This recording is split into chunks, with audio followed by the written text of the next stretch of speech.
business touches everything, from politics, from education, nonprofit, everything, right? There's nothing moving today that can do it without money, without resources, without capital. Facts. So, for me, I started to see, let me study all of these financial scientists, right? Let me study these people who really have the Midas touch when it comes to raising capital, how they're extracting value out of the businesses that they're acquiring. How are they be able to communicate that, sell it off for a profit, roll it up, do it again, right? So for me, you have to study the people that came before you. I think that's important,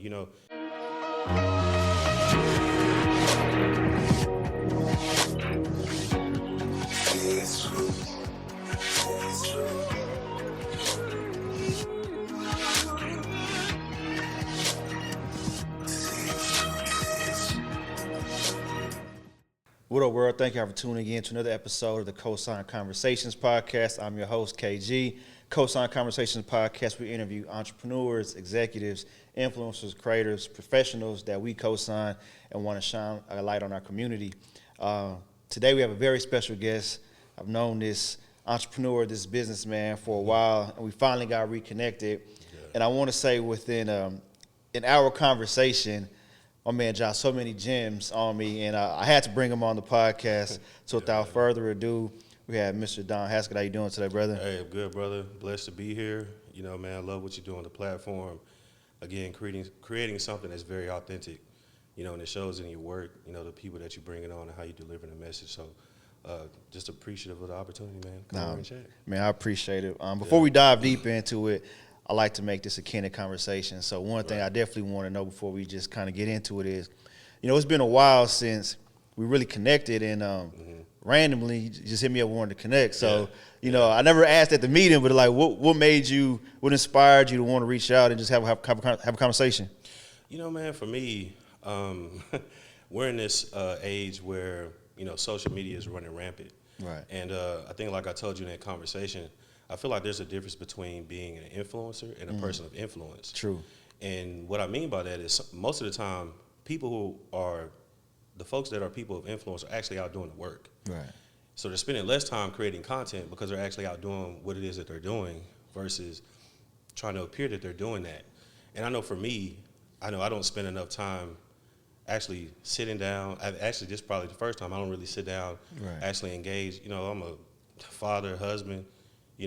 That's priority for me. So a lot of times I don't actually, hats. Yeah, man, you don't get time to actually, sit down and actually reflect and, be able to do this and connect with somebody who knows, how to bring this story out. So I was like, hey, this is an opportunity for me to come share my story. And as you know, entrepreneurship is another topic that's running rampant. For sure. But, it's good to engage and talk about the full picture, Definitely. The good, the bad, the ugly, and obviously the best things that are to come if you stay the course. Got you, man. So for somebody who really doesn't know you, where would you say your story starts? So, for example, I say a lot of my story starts in my high school year. That's kind of where I found myself. Yeah. And then from there, it just kind of picks up. So I know previously you were in the military, but where would you say your story actually starts at? It's funny you asked me that. I was thinking about this the other day, and I was like, what was the moment that I really realized that I was an entrepreneur? Right.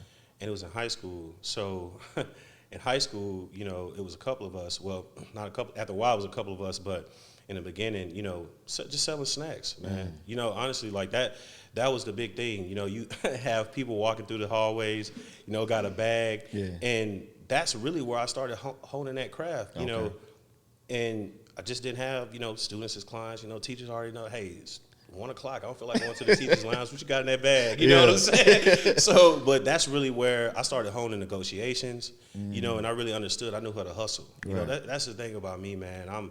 If I'm nothing else, I'm a hustle. And you can't teach that. Right. It got to be in you, not on you. I always say that. So that's one of the things. So in high school, I was selling candy, chips, even before that in junior high, making mixed CDs. So I've always had been looking for something. How can I push this? How can I get this out?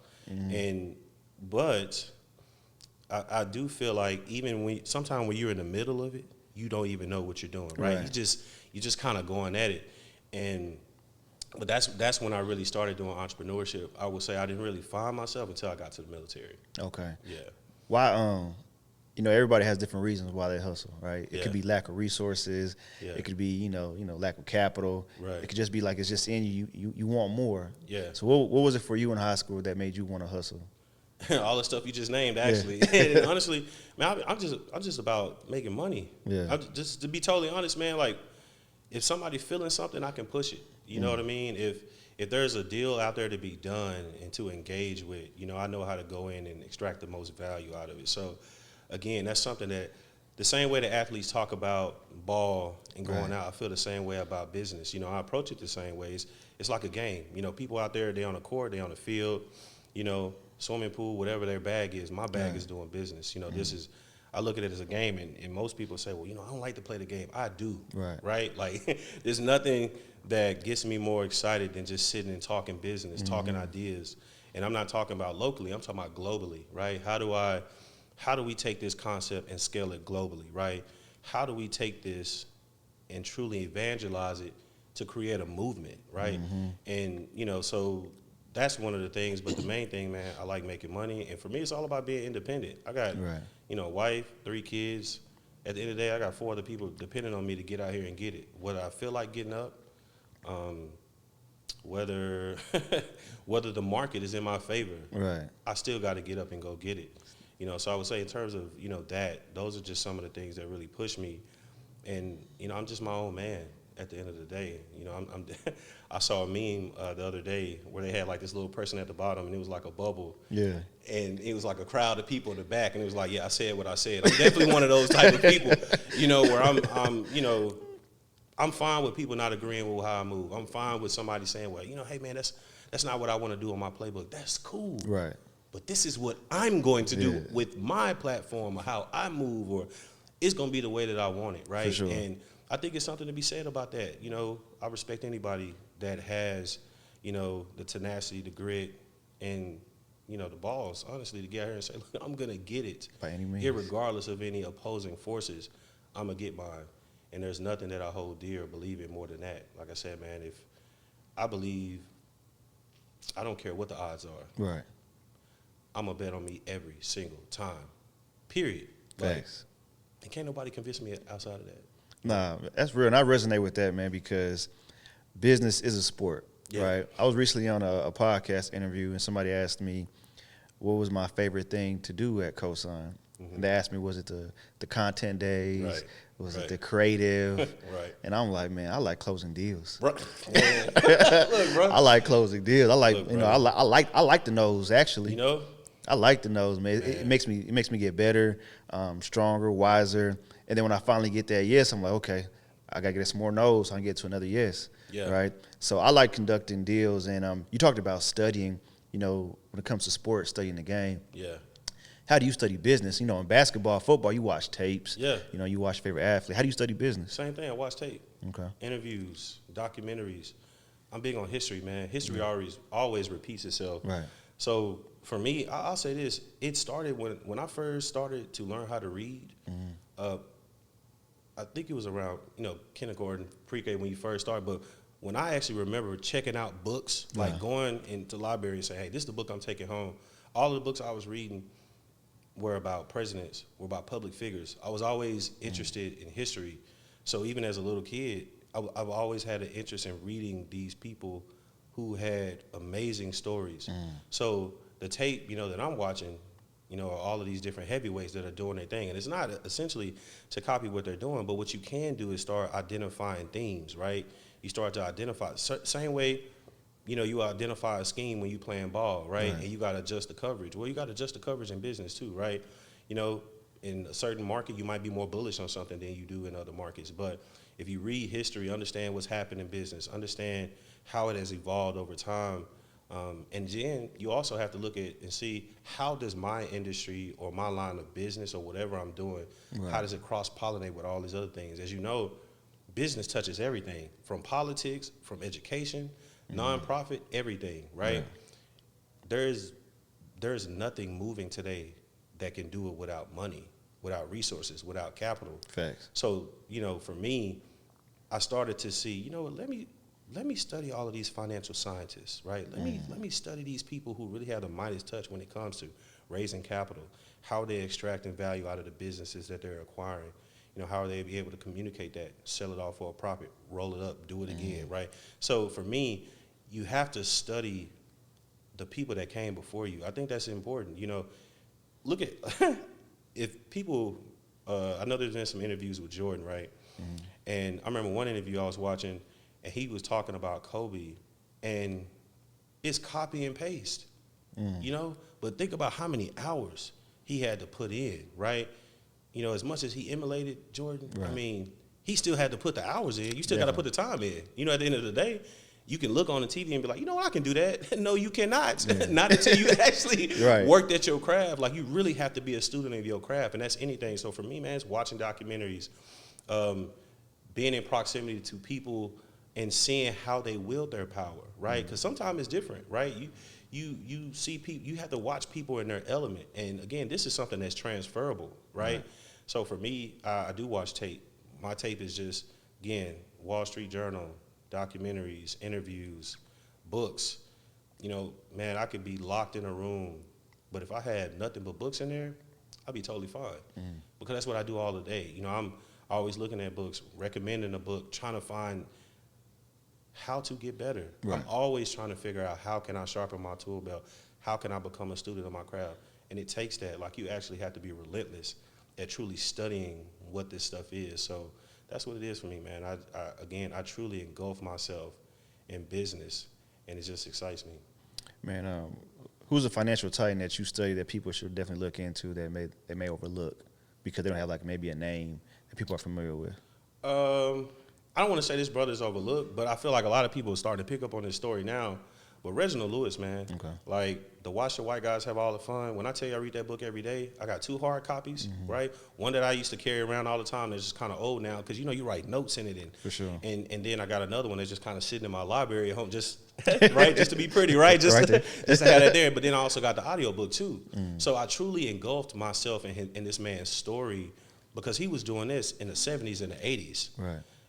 And what's interesting is that even now, when we just talk about topics that relate to us and a lot of our leaders, most of the thing we talking about still civil rights.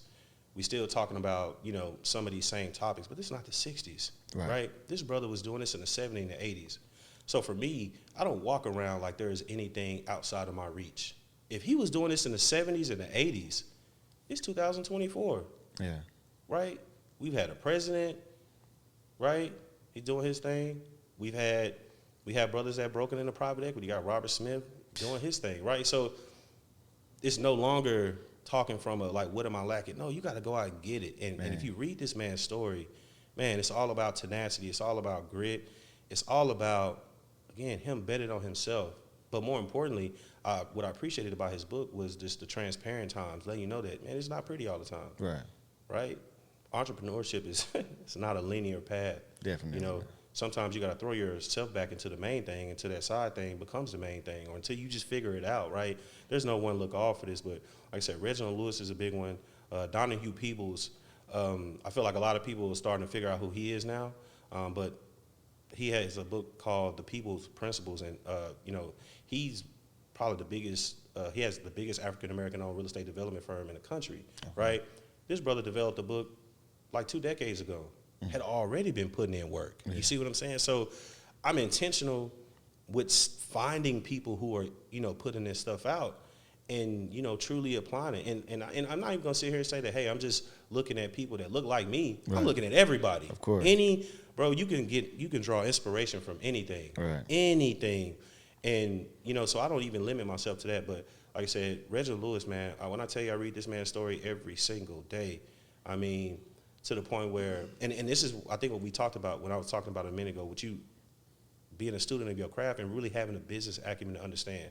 First 5 times I read his book, I liked the story, but I truly didn't understand the moves he was making because my business acumen wasn't there to understand, okay, why did you acquire that company at that price? Why did you recap? Why did you go, issue a bond to do this? How did you raise capital? How did you come in and acquire this team? How did you get the executive team to believe that you were the one to pilot them to the next place? Like, all of these different things, I didn't understand, the moves. Yeah. But then that's when I saw the light click on. I think I read the book probably the 6th or the 7th time. And I started to be like, okay, wait, I know what this is. And then when I started reading other magazines, I'm like, wait, I know what this, okay. I'm putting it together now. Gotcha. So you get the language down. It's truly a language. And like I said, it takes time. Like I said, bro, this was the 6th, 7th time I read this man's book until I really understood, okay, you did that then? This man pulled the biggest leverage buyout, and it was his offshore leverage buyout in the history at the time. So not only was this brother moving and shaking, but he pulled off the biggest leverage buyout offshore at the time. So you acquired a company that had units all across the country in the 80s. So when I look at that, how can I not be inspired? How can I not feel like I can go out here and get it when I'm seeing it's already been done? Right? That's all, you know. That's definitely a testament to, you know, discipline, consistency, tenacity. Yeah. And I feel like there's a couple things in people's lives that separate them from everyone else, right? Yeah. And I myself didn't join the military, but I come from a military background. My father, I went overseas for a couple of years being a contractor, so I've seen and interacted with, you know, military individuals. Right. So I kind of want to ask you, what did you learn from your time during the military, man? Like, how that set up your future to where you are now? Man, that was the best decision I ever made. That's good to hear. A lot of people wouldn't say this. So bro, why? I'll do it again. Okay. And again and again and again and again, because people often tell you not to do something because they're ignorant to what the benefits are. I can tell you not to go do something, but I haven't even been there. I don't even understand it. Oh, well, my cousin them said. Yeah. Bro, did you go do it? Right. No, you didn't. So for me, and honestly, I joined the military at probably the lowest point in my life. Man, I was lost, bro. From 18 to 20, man, that was probably the darkest time in my life. Like, I felt like I didn't have any direction. And I don't, so much so that I don't even know how I got off the path, right? Like, sometimes you just going and going and going and not even realizing that you falling off the wagon, right? And that's what it was for me. You know, my god brother had came home, and, you know, he was looking good. And I was like, man, you know, I see how was everything. He just finished training, and he came back home, and he was like, yeah, man, you know, things been great and blah, blah, blah. I said, you know what, man? Take me to your recruiter right now. And he looked at me, and he's like, you playing? I said, bruh, let's go get in the car. I'm serious. He was in the Navy? Yeah, he was. And for me, I have no problem making a decision on impulse when I've been presented with new information. Okay. I feel like that's one thing that keep people back. Oh, I'm just not going to do that. Well, with new information, you can change your mind. Right? Because you've been enlightened to something else. So I went to the military, man. That's where I found myself. Like, that's where, I'm not going to say found myself. That's when I was rekindled, right, with myself. Because the talent was already there, right? All of that was always there. But sometimes it takes a shepherd to get you back where you need to go. So, you know, shout out to this guy named Christopher Moore. Man, this dude saved my life. He's a white guy from Oakland. That's how he talks, and that's what he says about himself. So I remember we were at this detachment, and usually a detachment for the Navy, either you go on like a deployment or you go work at another base to do workups. So I was in the aviation community. I was stationed in San Diego and Coronado. So every now and then we would go do workups at other bases for flight operations. So we were on at Naval Air Station Fallon. So this is where they shot Top Gun at. My favorite movie. Yeah. So and that's the thing, man. When you actually, this is interesting. When you see all these historical things, movies, whatever, and you actually go work on the base, and you just like, man, I'm doing this for real, right? Tom Cruz wasn't in the military, right? Influencer, but right when you actually doing it, and you're on the base, and you just like, man, this is like you really here. So I remember one day we had finished working, and he kind of pulled me to the side. You know, everybody call you by your last name. And before I went to the military, everybody used to call me by my last name anyway, so it wasn't really awkward for me with that transition there. So he was like, hey, Haskett, I want to holler at you for a minute. And I was like, all right, cool. So obviously, and then this is after work, so you know we had a drink or two, right? Everybody kind of relaxing. That's one thing you're gonna do, right? For sure. Military, hey, you know, it's just part of the culture. But but it builds camaraderie, you know, just being after work. So we just sitting around talking, and he looked at me, and he was like, you know, man, you one of the smartest guys in my shop, if not the smartest. So when he says this, oh, I done had a few, so now I'm really feeling good. I'm like, hold on, Where we go? You start to kind of feel yourself a little bit, but after he said that, he said, but man, he said your attitude is just so shitty, and I was like, you weren't expecting that, and I done had a few. I'm like, bro, who you talking to? Like, who you? Yeah. And he said, I don't know what trust issues you dealing with from back home. He said, and quite frankly, I don't care. He said, but if you just allow me to teach you this game, he said, I promise you I'll turn you into a beast. And this is one of the first times in my life that somebody said that to me, and I truly believed him. And the reason why I believed him is because he showed me through his actions, right? Man, this brother, no, I call him brother, but yeah, he's like a brother, man. Yeah. He really showed me the game. Okay. So the little thing about the aviation community, a lot of times the guys that are working on the aircraft are the ones that get shown all the love, right? Because you can say, oh, well, I did this and I did that. We were in supply chain. So in supply chain, you pretty much running the command, whether people want to admit it or not, right. Anything that come through there, got to go supply first, right? Whatever y'all need on the aircraft, you need them boots, you need a flight suit, anything that you need, you got to come through supply. Right. That man showed me the power of that role, right? Here's a guy that was getting #1 in the command and #1 on the seawall in the aviation community as a logistics specialist. Bro, it's nearly unheard of. Right. And he truly showed me the power of cross-training, right? Understand what everybody else does in their job, right? How am I really going to show my value if I can't even tell you what this guy does over here, right? Again, goes back being a student of the game. So being a student of the game, sometimes you got to learn everybody else's position too, to know where everybody's supposed to be positioned. If I'm pushing this button to order this part, how do I know how long it's supposed to take here? How long is it going to put back this aircraft that we got in phase that we got to get out on the ocean to get these workups? So, I started to get down to the science of my job. Right. And one thing that he told me that, I take this with me everywhere. He said, if you know the instruction and you know your job, can't nobody tell you shit. Those are his exact words. That's transferable. Right. Everywhere I've gone, I study the instruction, I study my job. I'm always looking and seeing what everybody else is doing, not just to really be a true student of the game. And when I tell you he turned me up, I mean, brother, he turned me up. And he kept his word. And not only that, reaffirmed me, right? Really supported me in the eyes of senior leadership that didn't like the fact that I was doing my thing and I wasn't doing it the way that they liked it. Right?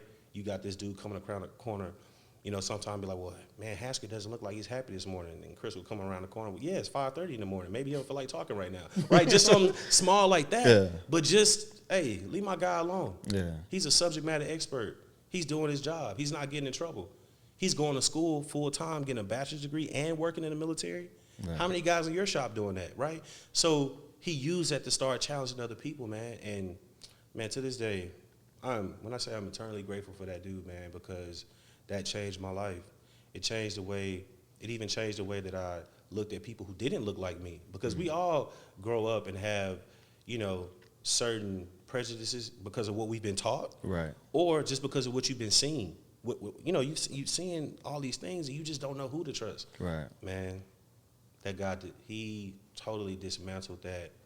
And to this day, keep in touch with him. And, yeah, man, that military experience was different for me because I met guys like that who were very intentional. And, these people come from all walks of life. In my shop alone, I had a guy from Nigeria, somebody from Cambodia, somebody from Vietnam, somebody from New York, somebody from Georgia. So you learn it from all of these different people. But, man, the military turned me up in ways that I just didn't think about when I went in. When I made the decision, it's because I needed a change. And sometimes, man, when you're at your lowest point, that next move could be that catapult. Right. And that's what it was for me. So to this day, joining the military is the best decision I ever made. Helps take care of the family. And again, I don't mind telling my story to people who say, well, hey, I don't feel like going to college right now. I don't know what this is. Hey, go to the military. Yeah. Right? Free dental, free health care. They're going to pay for your school. You're going to get a check. Right? So for me, I'm like, those are the essentials, right? You need to figure it out. Yeah. Let them take care of you while you figure it out. I'm like, hey, this might not be everybody's cure, but it was for me. And like I said, so I was a big advocate, man. United States Navy changed my life, went in there, and then, before I got out, I met the person that I'm, spending my life with. So. You met your wife while you was in the military? You met your wife while you was in the military? No, I didn't. So I met my wife at an 8th grade football game. Oh, wow. Yeah, that's where I met her. I never forget it. We were just at this game. No, I'll take it back. I was in 8th grade, but we were at a 7th grade football game. And somebody had introduced her. She didn't go to our schools at the time. And they was like, hey, this is Taryn. And I was like, hey, how you doing? I'll never forget what she had on. She had a pink shirt on. She had some jeans, some white shoes. And I was just kind of staring at her, and I was like, I was like, why you don't go to our school? Yeah. I was like, why you don't go to our school? Yeah, like, where you go again? Yeah. And then, I met her at a football game, and, we ended up going to the same high school the next year. We both going to DeSoto High School. And this story is funny because she always likes this story because she always say, well, he could have been my first boyfriend, but he didn't want to. He wasn't. I was like, look, man, we just got to high school. I'm just keeping it 100. We just got to high school and trying to make a name for yourself. I'm just, surveying the land. That's all it was. And then I remember the very next year, I tried to holler at her. She wasn't trying to hear that. Yeah. And I was like, all right, I'll take that L. I did. Right. It's cool. Block. Yeah. And that's really kind of where that story had paused. So, fast forward, was in the military. I had got a Red Cross message to come home. My great-grandmother had passed away at the time. And came home, went to the funeral. And so I didn't know if anybody was at home. I didn't know what was going on. So I was just like, let me go to the store. I might see somebody at the store, right? Somebody might be having a kickback, something. I might see something that I can get into tonight because I just need to be around some folks. So happened to be, I had walked in, I think it was a Walmart. And I was just walking, looking on my phone, and I looked up and I saw this gentleman that had on a firefighter's uniform, and he was decorated. And I was like, that must be Terrence's dad. Mind you, I had never really engaged with my now father-in-law. But when I saw him, for whatever reason, I'm like, I think that's him. Yeah. And I was like, man, I haven't talked to Taryn in some years. Picked up the phone, called her. This is 9 years now. That's being crazy. together. So I called her. She thought I was one of her students playing on her phone at first. And I was like, nah, this is Dom. She was like, oh, okay, Started chopping it up.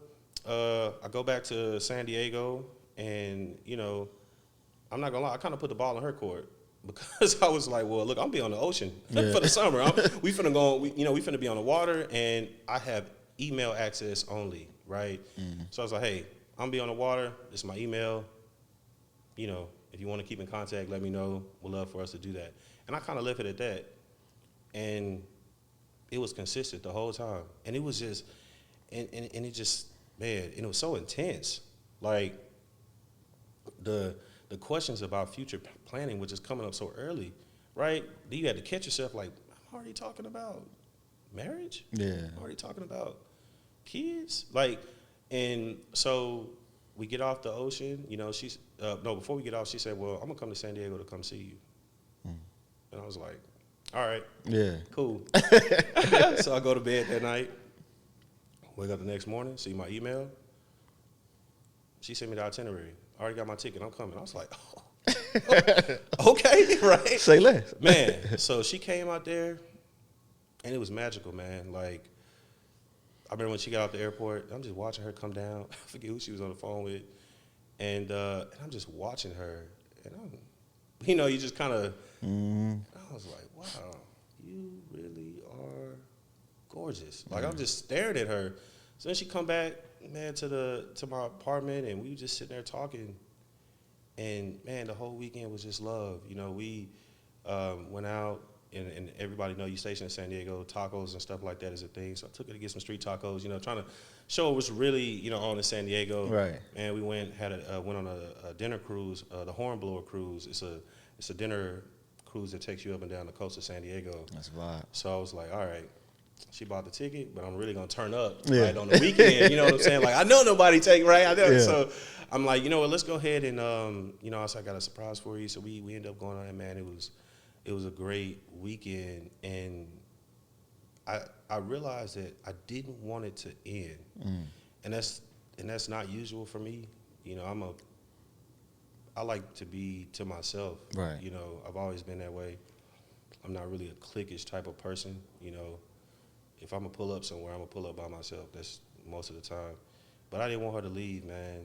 And I was very sad when she left, but I didn't want to communicate that. I was like, too early. I was like, it's too early. Too early. But when she got back to Dallas, we got on the phone, and I didn't even ask her to be my girlfriend. I was like, you know we together, right? That's what I did. I was like, you know we together, right? And she just started laughing, and she was like, yep, mm-hmm. And we just left it at that. That's 3 months crazy. later, proposed.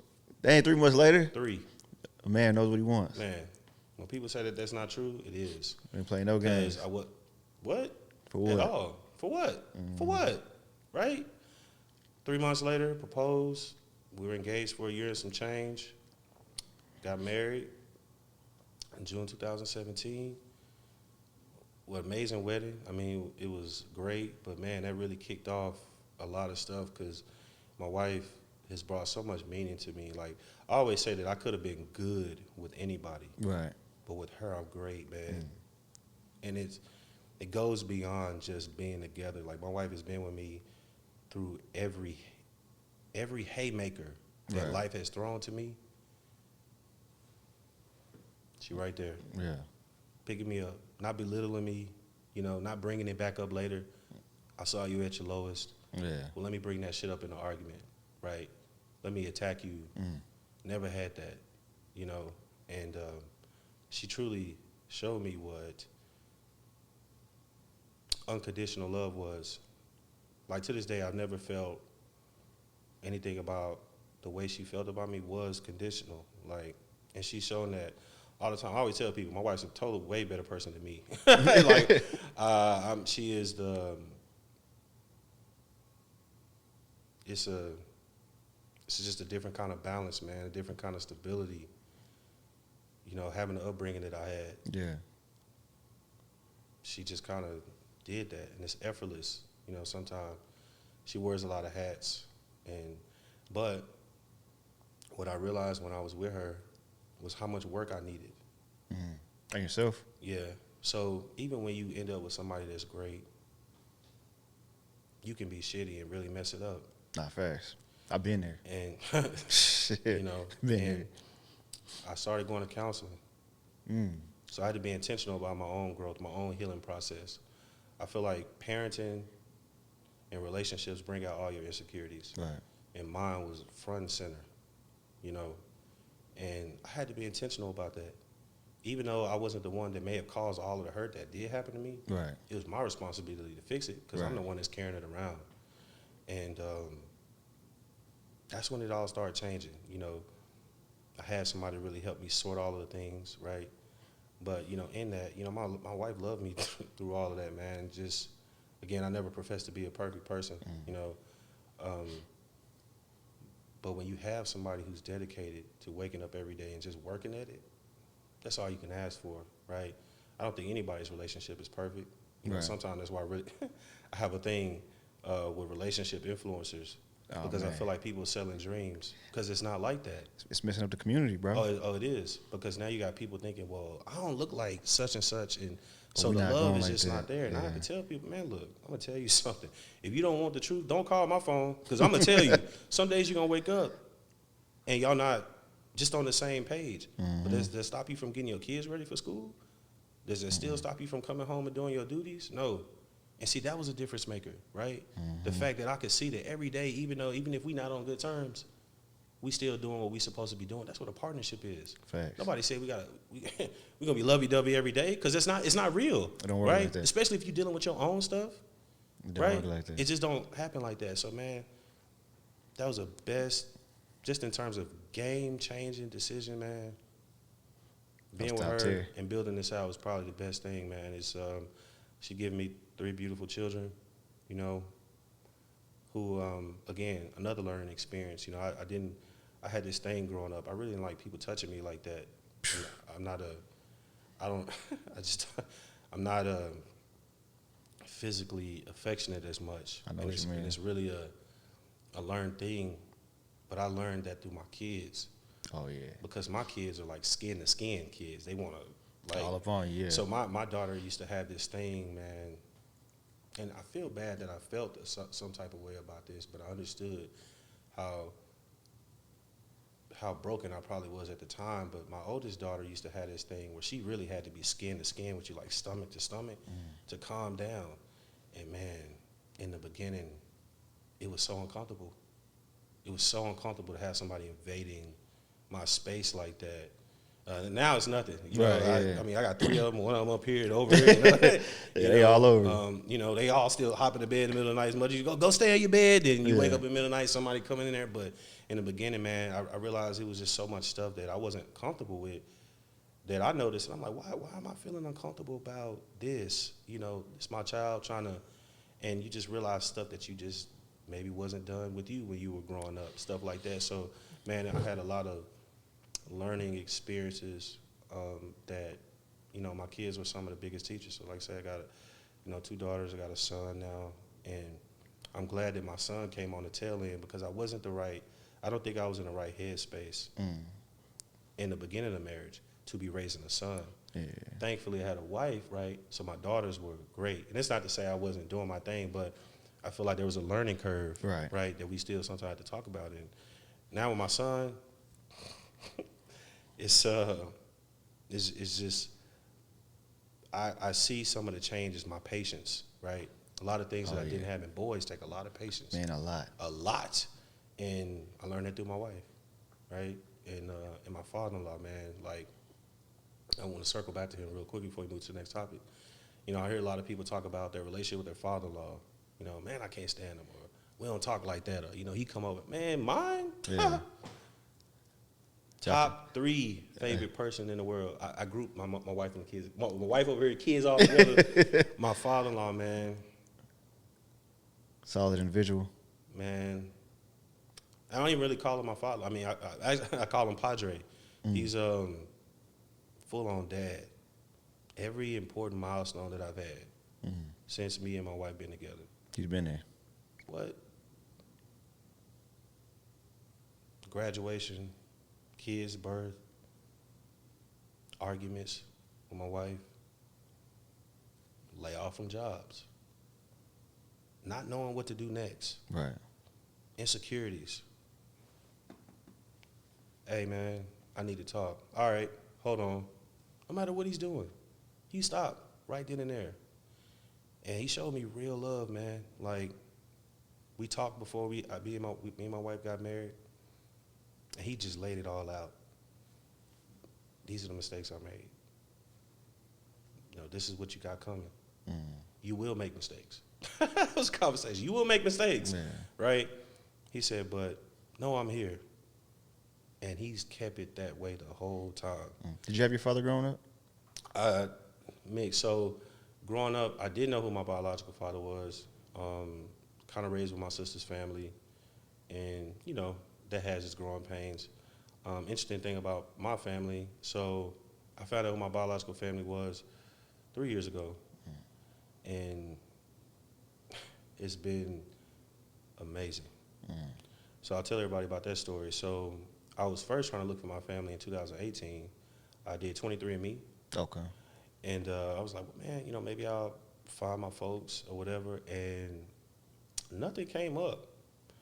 And I was like, so now I'm like, why ain't nobody coming up? Like, where I come from, right?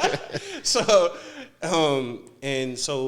I did that in 2018. And then 2 years later, I was like, okay, well, let me try Ancestry.com.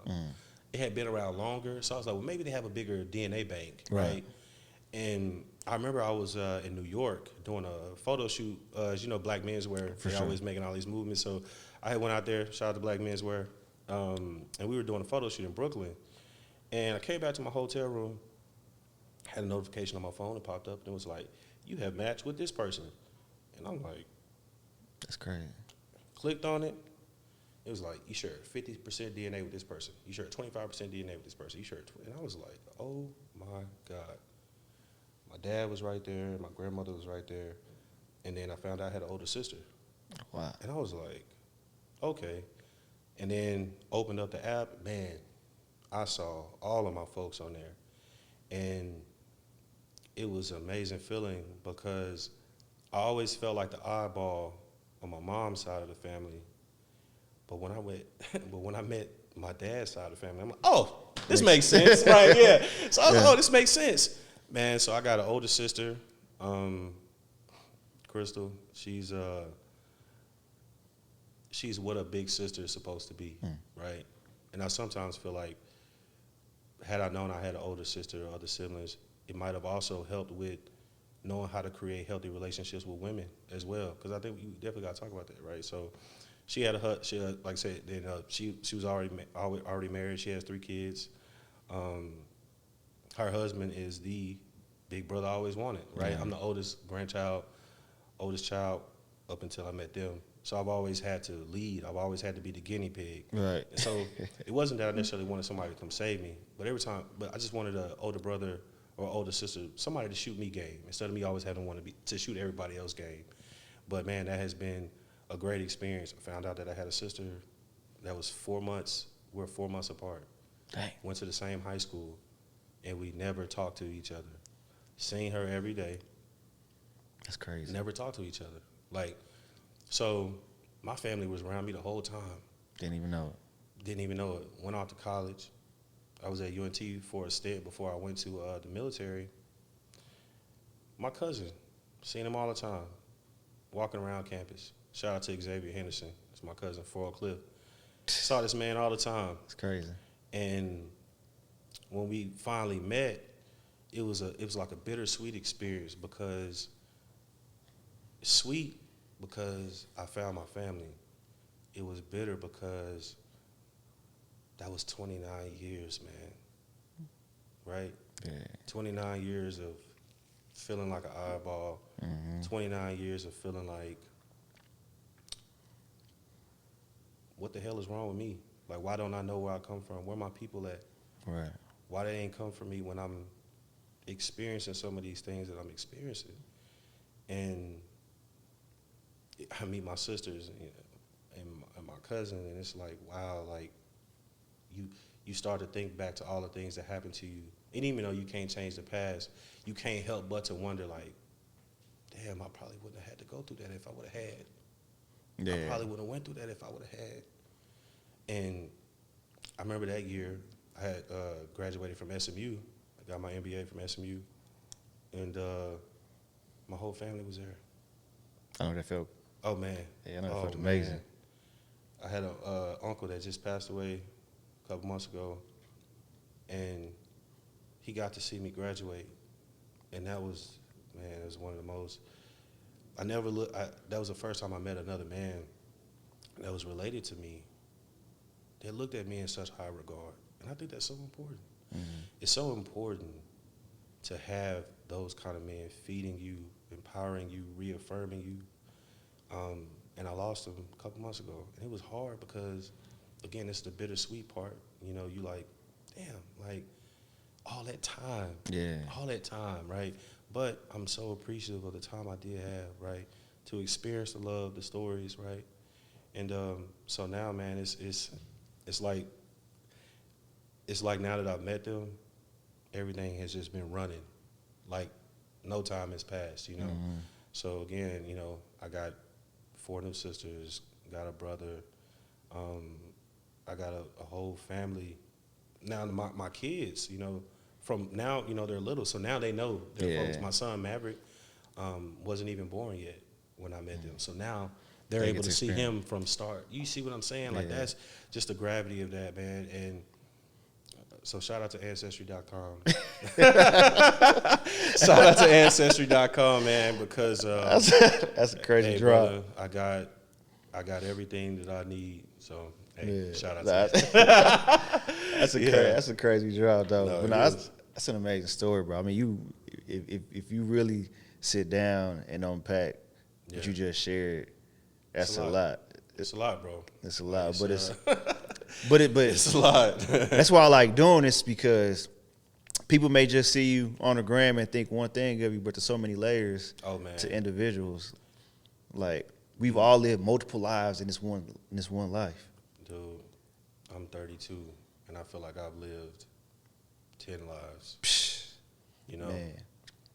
Like if you would have asked somebody who knew me I hear people all the time. They'll say, "Well, I've been the same way my whole life." How? Yeah. That's not a flex. It's not. It's not. Nah, for sure. You the same person you was in high school, junior high, college? I'm glad I'm not. Oh, bro, when I tell you, I'm glad I'm not. Because like they say, if you would have met me in a different time and you don't know who I am now, it's like, oh, well, this is my opinion. Yeah. But again, like you just said, they see you doing events. They see you on the ground. They see you getting these awards. They see you doing all these things. But they don't know how many layers it is to that, right? They see the image. And they think that it's all perfect or it's all, and I'm just here to say, man, that shit ain't real life. It's just not, So it's also taught me to give people a little grace. Definitely. And I also learned that from my wife. I'm not an in-between person. I'm a 0 to 100. My wife's a little more grace. I'm like, well, let's not do that. And I'm just like, I don't care.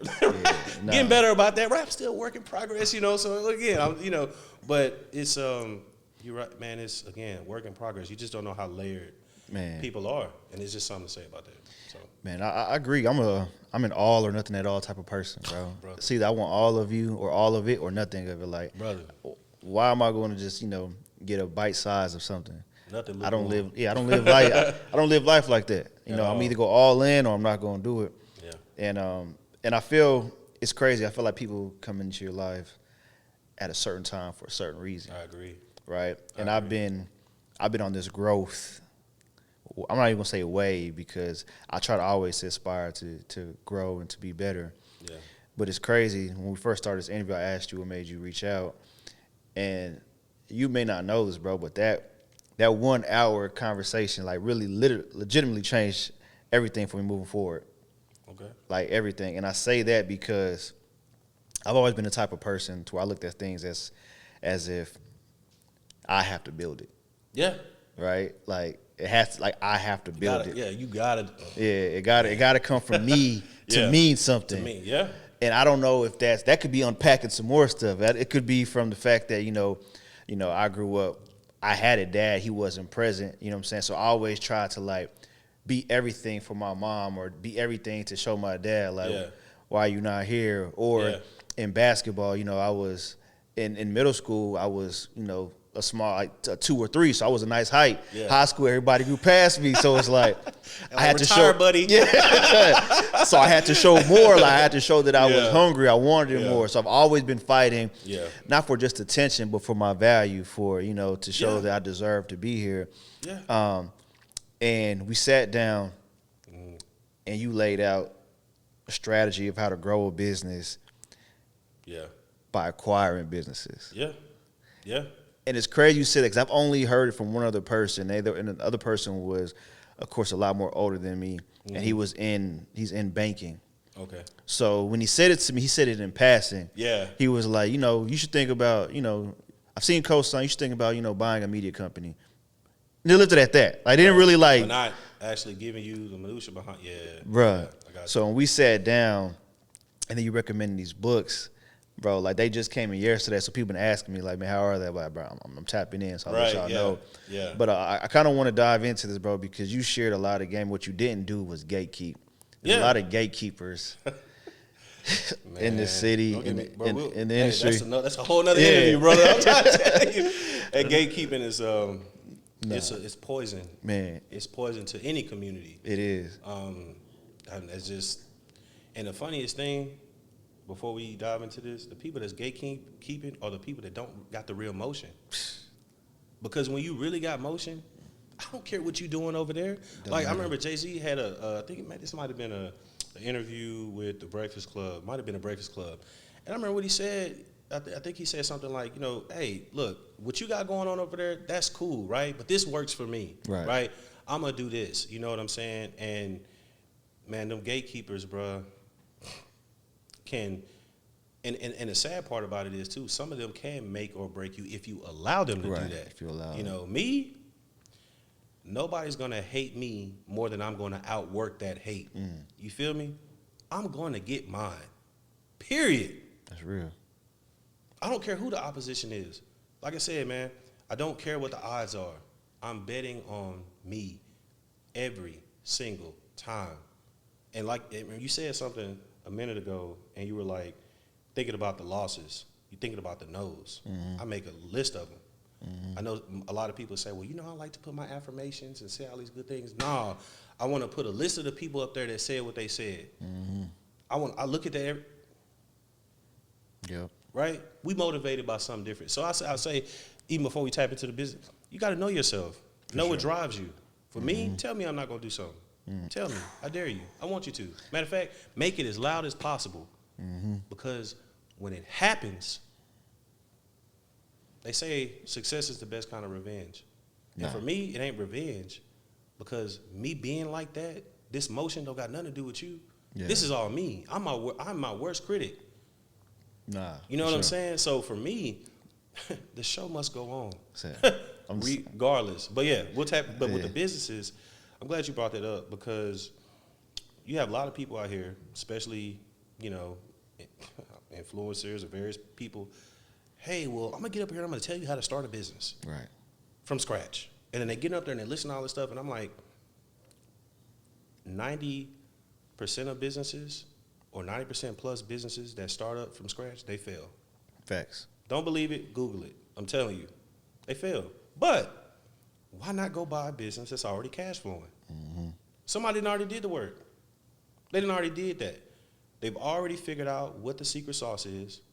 Now you just got to figure out what to do to take it to the next level. And you never know why somebody's selling a business, right?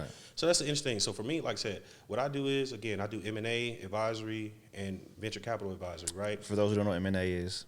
Mergers and acquisition. So mergers and acquisition, again, is the buying and selling or merging of companies, for those that don't know. And then in terms of venture capital, again, most of you know that's the startup game. And whether that's getting people with capital, again, trying to make sure that these ideas go from, angel stage, seed stage, Series A, Series B, whatever. Right. There's a stage with that. But again, just being a part of that, is what I like to do. And when it comes to mergers and acquisitions, people don't think about this enough. It's like, oh, well, I'm going to go start a business. And it's like, okay, well, bro, look, if you already got 10, 15 years of experience, don't go start. Right. Something over. Like I said, COSIGN is right here. Who's to say that COSIGN can't be global? True. Tomorrow. I'm not going to say next week. Right. Because to me, that'd be limiting your ability. Something can happen tonight. Right. And you might call and say, hey, Dom, somebody called me over in London. I got to be over there, right? There's an opportunity to go buy a magazine. So now COSIGN is global. Right. Now every corner of the world, they know what COSIGN is. Oh, I got to go to KG so he can COSIGN whatever I got going on, right? Whether it's in London, whether it's in Paris, whether it's in China, Japan, anywhere, all across the globe. Like, so for me, you have to think like that when it comes to these businesses. You acquire something. And the beautiful thing about when you go buy a business is that you can take that same cash flow and go buy another business. Right? So now I'll give you an example. So let's say you go out and buy $1 million business, right? And matter of fact, I'm gonna talk about two strategies here. Let's say and these are for people that say, well, I don't have the capital to go buy a business. Okay. All right. So I'll give you a strategy. This is how you buy one without using your own money, but leveraging your experience and your expertise. Okay. So let's say you go out, you want to go buy $1 million business. Well, if you go through SBA, you got to have at least 10% down, at least minimum, right, to go ahead and acquire that business. Well, you might be sitting there like, man, I don't have the $100,000 that I can put into this business. Well, it might be somebody out there that has liquid cash and they don't have the business acumen. But they might need to partner with somebody who does to get access to that. So you could have that person pay the down payment. The $100K. Give them 10% equity in your business. Now you got it. You see what I'm saying? That equity or you could use seller financing. You might have some people that sell in a business that still believe in the fabric of what it is, right? Hey, I've been running this business for 20 years. I know it's still going to run beyond me, whatever the case may be. And you can use seller financing so with seller financing, for those that understand, the person that's selling you something can actually finance a percentage of whatever that business is. So let's say you buy a business, again, you just plain numbers, $1 million. And let's say you only have 5% of the equity that you got put down. Well, the person that's selling it can say, all right, I'll seller finance 5% of that. Well, that 5% that they're going to seller finance goes into the equity, and you still get access to that business. You see what I'm saying? And the beautiful thing about the SBA is that, let's say I went and bought a magazine, media company for $1 million. And now you come and you say, man, I want to expand. I see another magazine that has reach in, let's say, just the Midwest. Let's say you just covering the South and they cover the Midwest. Well, it's $2 million. Okay. Well, SBA says they'll 100% finance that net acquisition as long as it's in the same industry, right? As long as they have the same NAICS code, right? Okay. Right? It has to be the same code for them to go ahead and finance the next one. But guess what? Now you got two businesses. Right. And that next one, you didn't have to give nobody equity to come in and partner with you, and you didn't have to use your own money because now they consider that growth. Gotcha. So now they'll finance that business. And now you're looking and you're like, okay, wow, I got two businesses. After I done paid all my bills, I'm getting like $300 cash in my pocket. Now you can either diversify, put that money in something else, or you can say, you know what? I bought another magazine in the Midwest. Maybe I need to start acquiring media companies. Business. Right. Byron Allen, that brother's turning up. Yeah. Bought the Weather Channel, right? Started buying these other channels. Yeah. And now it ain't a game no more. That brother, you see what I'm saying? He's found his lane. And I think it's something to be said about that. Your lane is media and journalism. All right. Well, let me find everybody that's for America is for sale. Facts. Right now, we're sitting on the biggest transfer of wealth, right? You got the silent generation and you got the baby boomers. These people hold most, or if not all, of the businesses that we see today. Well, guess what? These people are either sadly passing away or they're retiring at 5 digits a day, right? This is 10,000 a day, right? You got people dying and retiring. Where the business is going to go?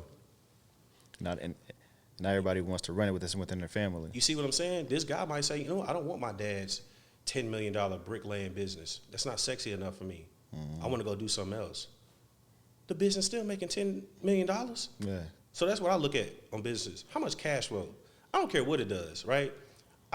That's my thing in business. I care more about cash flow because I can use that. Right. You see what I'm saying? The strategies to get businesses where they need to go, man, it's transferable, right? You can read it up, go out, get that experience. You see what I'm saying? But at the end of the day, these strategies are out there. You know what I'm saying? So man, when you really get into that game, you start to look at it differently. And then you also got to ask yourself, do I want to be an operator? Yeah. Or do I want to work on top of a business? So I'll explain what the difference is, right? So when you actually working inside of a business, people consider it owner-operated, right? You actually working in the business. You actually getting a check. Me, I like to work on top of a business.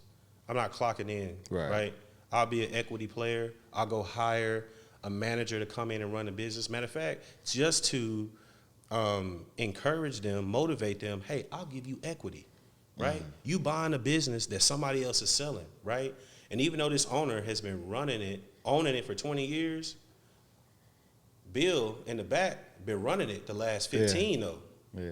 You need Bill, right? So you go up to Bill, hey, look, man, you the brain trust. I know it's a new management coming in, and I don't want you to feel like you got to go, right? I need you to do what I'm trying to do, right?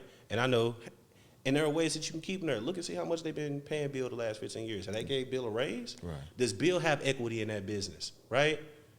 Probably not. So that's another thing when you buying a business. Go talk to the people that's managing it. Hey, guys, do y'all want to come in and get equity in this? Now you can include their equity in yours that you putting down on that business. You see what I'm saying? Like, these strategies are here. And now Bill like, shit, okay, I got $50K bump in salary and I got 5% in the business. Oh, I'm really about to turn up, right? I've been asleep the last 15 years because they haven't been paying me, you know what I'm saying? But now I got some equity. I really want to do it. So you have to understand what the motivation is on the other side of the table. So, again, buying businesses is where it's at. You know, people wonder, okay, well, I might not have the cash. You got a 401k? You've been paying your 401k? I think I saw somewhere and people like, oh, that's the stupidest thing you could do. It's a waste of money. Stop listening to these people. Yeah. And I'm going to tell you why. I'm going to give you a strategy right now. Let's say you've been working at your job 10 years and you decide, okay, man, I've been working for D Magazine. I've been working for DBJ. I've been working for all these Dallas magazines. We in Dallas, so I'm using Dallas. And you look up and say, you know what, I can go do this. I've been putting in money to my 401k. Let's say somebody else had owned COSIGN before you, and they just didn't know what to do with it. But you got $100K saved up in your 401k. Well, a lot of people don't know about the Rob strategy. So what the Rob strategy does is that you can roll over that into a cash flowing business tax-free. That's crazy. And most might say, well, why would I roll $100,000 into a business? Okay, well, if you buy a business and that business is making $250K, bro, you'd have made that money back in a few months. Exactly. And you were never going to make that at your job. But now you own this business. Fact. You see what I'm saying? People just got to change the way that they play in the game. That's the biggest thing. And again, it's people, like you said, it's the gatekeeping. People not want to tell you how to do it. For me, man, it don't cost me nothing to give out knowledge because I just like to do it. You know what I'm saying? And and another thing, like if I see you, you know, I think there's also something to be said. When you see somebody out there doing their thing, it don't cost me nothing to show love. Hey, bro, KG, let me hit you up. You that guy. Show me how to, you know, expand my reach. Show me how to do this. You know, like, it shouldn't cost you to tell somebody you that guy or you that gal at doing whatever you're doing. You know, it don't cost me anything to do that, you know, to show love and say, you know what, I might be this billionaire whenever you get there, but then you got somebody over here, you looking at their money, but they got an expertise. Right. Hey, you that guy. Show me how to come over here and fix whatever I got going on. It don't cost you nothing for you to show love to other people. Showing love is free. And how I show love is information, books, right? Right. Hey, Dom, what should I be doing? Hey, man, these are 5 books. Let me know what you think about. Spit those out too, real quick. Right. So some of the books that I gave. So one of them was, and I also think we talked about your 5 next best moves too, right? Yeah, I got that. Yeah. So we talked about that one, and I think that's a good one to read because it starts out by talking about you need to learn yourself. Right. Like you. Know thyself is a real thing because if you don't know yourself, how can you go out here and play this game? Facts. Right? You don't know if you're a point guard, shooting guard, post, what, but you're trying to go out here, right? Yeah. You at the top of the key, and it's like, bro, you need to be in a post. What are you doing? You know what I'm saying? So Definitely. that's, again, you have to know yourself when you out here doing this. That book right there really puts you in the mindset of no matter what position you're in, what is the next best move? Yeah. You literally can be on the brink of bankruptcy or anything, but that next move is always the best move. So I know we talked about that. Earl Graves had a book called How to Succeed in Business Without Being White. This was his book. But I read a comment in there from someone that said the book should have been simply How to Succeed. Because when you read that book, he gives you the full manual. He talks about his story, but then he gives you strategies as an entrepreneur. Or he talks about how to be an entrepreneur, right? How do you be an entrepreneur inside of a company, right? How do you own a business unit when you're actually inside of a company? That brother laid out that playbook, you know. I wonder, what was another book? I did already say, Watch Your White Guys Have All the Fun. Please read that book. Definitely. The People's Principles. People need to read that book. How to Make a Few $billion. Yeah, that's the one. Yeah. And this book just came out, and what was interesting about it, when you pop it open, you wonder, you looking through like, okay, let me go to the part where we talking about that. But what he does is he explains the science behind his success, right? How important it is to put together a solid team. How important it is to be mindful of the time that you're wasting or using at these companies. Understand the trends in your market. Right. We see AI right now. AI is really changing the way that the game is being played.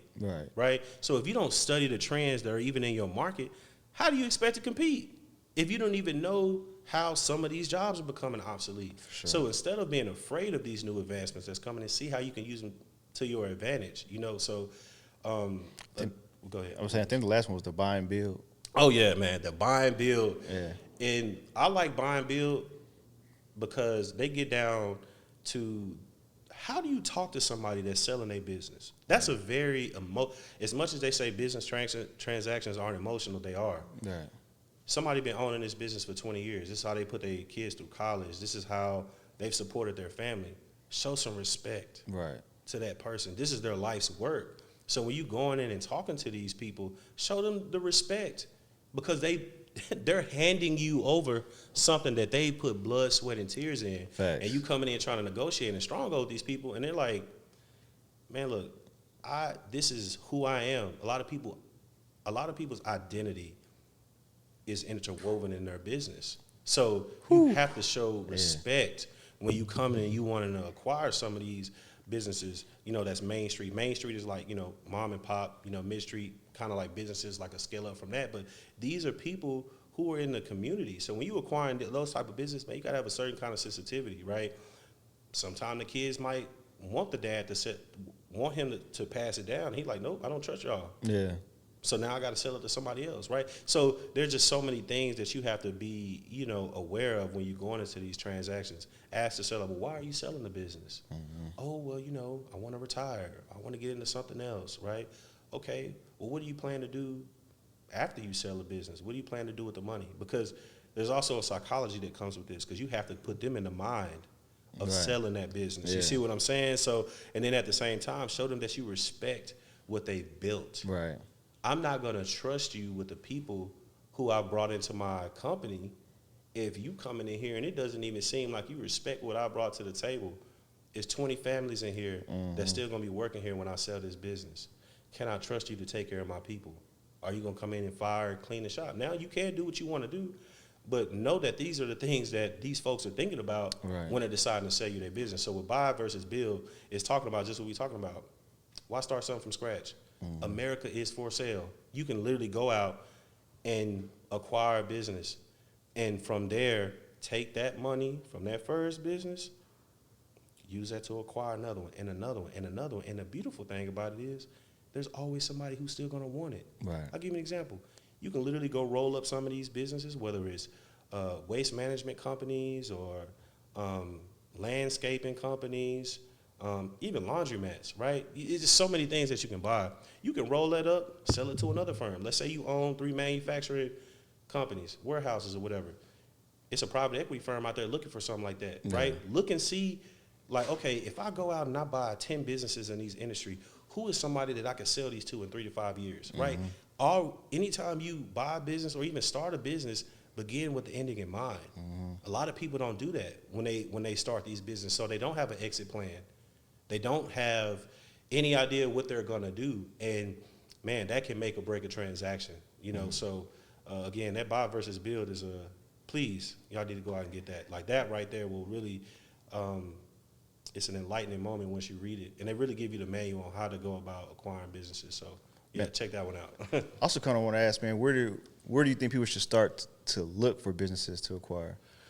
Well, I'm sure you can Google it, but there's anything that comes off top of mind? Yeah. So Biz by Sell. Like if you go on Biz by Sell, man, they got a lot of businesses on there that you can go on there and acquire, especially with the Main Street. So the businesses that I cover in terms of merger and acquisitions are Main Street, Mid Street, lower middle market. So the companies that I'm looking at are usually about $500,000 in revenue up to about $50 million in revenue. Okay. In terms of cash flow, money that's coming back to you, they're usually between about $100,000 up to about $10 million. That's my area, but that's most of America. Right. So you have people that know all of these big companies, but those 15,000 companies are only being exchanged between these people. You see those in the newspaper, but the businesses that run America, the businesses that keep America going, are the businesses in the Main Street, Mid Street, and lower middle market. This is most of America, right? Okay. So if you got 15,000 of these big businesses over, there are like 4 million of these other businesses just scattered around that you don't know about. Again, like I just told you, met a brother, $8 million bricklaying business. $8 million, making every single year, right?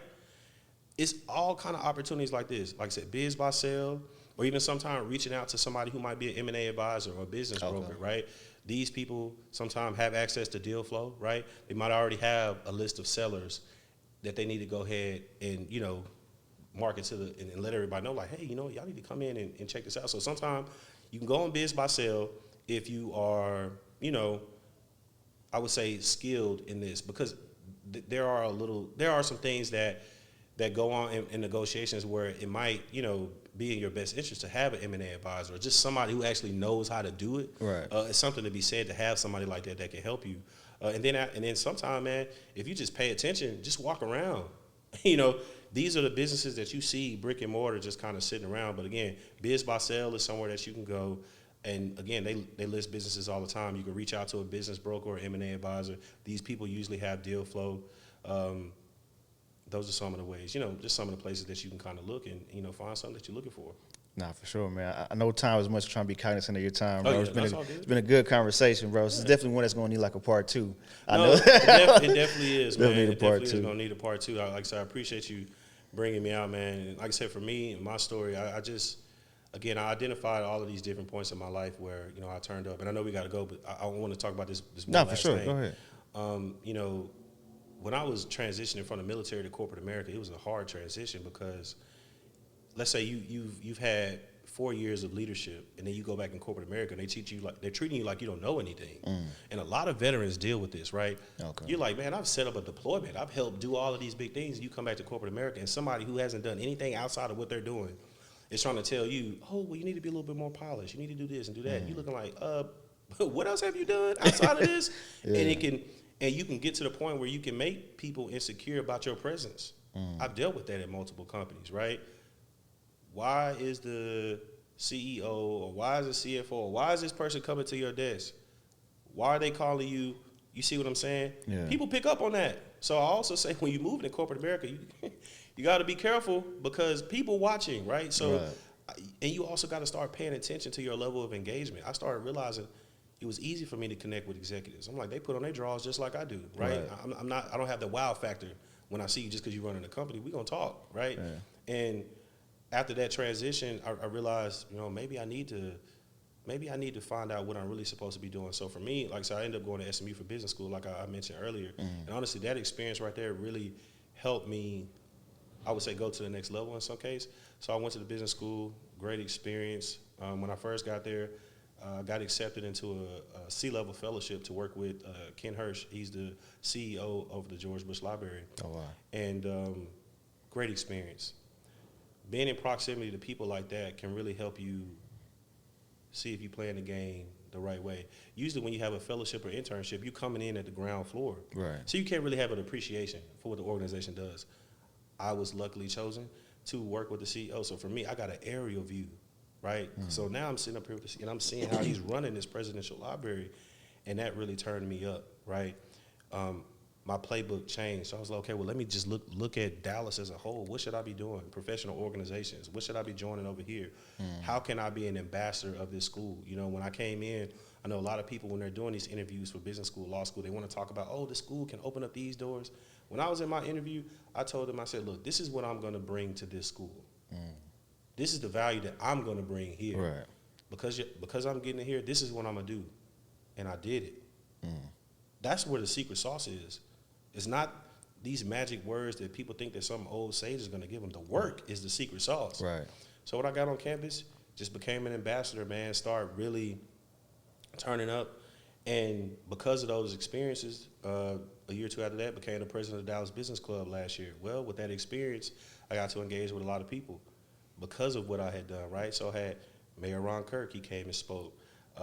Ken Hirsch, CEO of the George Bush Library, I held a power breakfast with him at the 43 Cafe, sold out. Next event, held an event with Lori Logan. She's the president over the Dallas Fed. Had the dean of the business school moderate that conversation with her. You see what I'm saying? So at some point, you also got to figure out, how do I start cross-pollinating these relationships, right? If I'm the connective tissue, how can I bring value? I knew that when I got in that role, okay, I have to find a way to add value to my school on another level. Okay. So if you're the dean of a business school or if you're running a college, one of your number one things is foot traffic. You have to get as many people on campus so they can see the campus, so they can really say, like, you know what, this is somewhere that I need to really lend my time, right? Well, when I got in that seat, I said, I'm going to bring all of my star-studded people to this school so other students can engage, right? So I feel like as you plan the game, you got to find ways to add value. Gotcha. That's how people start to see, like, okay, you're really doing it. Not because I'm making a reel, not because I'm trying to make a content campaign to convince you that I'm doing this, right? I'm doing it, and I'm going to show you how I'm going to do it. So, you know, that experience, you know, kind of put me in a position where I'm engaging with these power brokers, world leaders, and it takes you from being an understudy to a peer, right? Because now we're engaging. I'm talking to you about your story, right? We're sitting here side by side. So you also have to be the author of your own story, man. One thing about me, I'm going to own my narrative. Nah, for sure. Nobody going to tell me who I am. I'm going to show you. And the best thing about mine is that I got somebody that's raising these 3 kids with me, that if the whole world was against me, the whole world, and I mean this wholeheartedly, my wife gonna step 10 toes down every single time. That's what keeps me going. That even if I go out and you're not popular. I told people, my thing is I never focus on being popular. I focus on being profitable. Right. So when you have somebody reaffirming you in the back, nah, babe, go out and do that. Well, babe, you think this is a good idea? Do you think it's a good idea? Right. Yeah, babe, I do. Go do that shit. All right. You need that in your life. Having somebody at home tell you that, Yeah. like when they talk about the power of a woman, man, a woman has the power to take you from zero to hero in one conversation. A woman has the power to speak life. So when I was making that, to wrap this up, I guess, I know we've been talking for a while, but Great storyteller though, man. right. When I was making this decision, I said, who do I want nurturing my kids, speaking life into my kids? How do I want my daughters to be? Who do I want them to emulate? The mom is the first teacher, period, right? And I've learned so much from her. You know, we don't have gender roles in my house. You know, I do bad time. When I get up, you have to learn how to own certain roles. Right. We don't have that. We have a true partnership. And again, man, it's something to be said when you got somebody like, it only takes one supporter, man. One. I don't care if everybody was like, you know what, Dom, that shit you got going on is whack. Right. That's fine. Because my old lady in the back said I'm great. So I'm going to keep doing what I got to do. And she rocking with you the whole way. Rocking with me until the wheels fall off. And then when the wheels fall off, she going to get out the car and help me put the tire on instead of watching me do it. But again, that's another conversation. That's a whole other podcast. We got about 4 podcasts, like a 4-part Right, podcast, man. But nah, man, Brother Dom, I appreciate your time. Appreciate Always, the conversation. brother. Always. Appreciate you sharing your story, man. This is it was enlightening on many levels, not only just business but life. Yeah. Forming a true partnership. Yeah. And creating a family and a legacy, man. I've been grateful enough to, experience that type of love and partnership. Fortunately, it didn't last, but, regardless, like I say, I've experienced it, so I know how much it could turn up a man and an entrepreneur when he has that support system at home. Yeah, So, so I appreciate you sharing that, man. I feel like a lot of men and women who watch and, tune in really gonna appreciate this, man, and definitely tap in with you. Before we get out of here, definitely please share your socials, man. I know you outside really doing the work, but I want to make sure that people stay in touch with you, bro, because, they may be inspired by this. Yeah, man. Well, hey, if you're on Instagram, check me out, the Dom Haskett. That's my Instagram handle. You check me out on LinkedIn, Dom Haskett. See what I got going on. If you want to see what I'm doing in the community, pull up to Grow Zone Farms. That's a farm that I have with my partners, James McGee. James McGee is the Southern vegan chef. Chefs all across the world reach out to this brother. My other partner, Kendall, he has an urban farm when it comes to livestock, the whole nine. That's his play. So, again, come out, check us out. Again, I'm out in the community, man. Got a community garden. And just, again, out giving knowledge and being active. So, hey, like Prime say, I ain't hard to find. That's real. We definitely have a part 2, 3, 4, maybe even 5, because there's a lot more to unpack, man. But appreciate y'all tuning again to the COSIGN Conversations podcast. We interview entrepreneurs, creators, professionals, executives, influencers that we co-sign and want to spotlight within our community. Please make sure you like, share, comment, subscribe, all that good stuff. I got a lot of gems and value, man. So just give us a comment and let us know how you think this conversation went. And until next time, y'all take it easy. Hey. Peace.